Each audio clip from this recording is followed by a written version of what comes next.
qısa və sadə dillə izah edirəm. Bir cüdərə yanıq, yüngül yanıq, bu dərinin üst qatına təsir edir, məsələn, gün yanıqları. Dəri qızarır, ağrıyır, amma qabarcıq olmur. Nə etməli? Yanıq yerini soyuq axar suyun altında 10-15 dəqiqə saxla. Buz qoyma, dərini zədələyə bilər.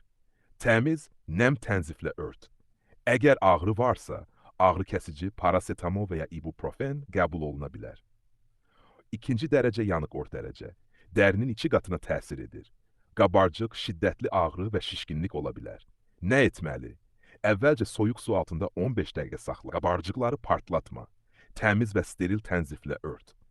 Əgər yanıq sahəsi böyükdürsə və ya üz, əl, ayaq və ya cinsiyyət orqanındadırsa, həkimə müraciət et. Üçüncü dərəcə yanıq, ağır yanıq, dərinin bütün qatları və hətta altındakı toxumalar zədələnə bilər. Dəri bəzən ağ, qaralmış və hissiyatsız olur. Nə etməli? Təcili yardım çağır. Yanıq yerini ört, amma heç nə yapışdırma və zədələnmiş əşyanı çıxarmağa çalışma. Yanmış nahiyəyə su tökmə. Əgər nəfəs almada çətinlik, şok əlamətləri varsa, sərxoşluq kimi davranış, zəif nəbz, şokla mübarizə apar, zərər çəkəni uzat, üstünü ört. Əlavə məsləhətlər: yanıq yerinə diş pastası, yağ, kərə yağı, yumurta alğı və s. Ev üsulları istifadə etmə, bu infeksiyaya səbəb ola bilər. Əgər yanıq çox böyük sahəni əhatə edirsə, dərhal xəstəxanaya aparmaq lazımdır. Yardım göstərərkən həm təhlükəsizliyini, həm də gigiyenanı nəzərə almaq vacibdir.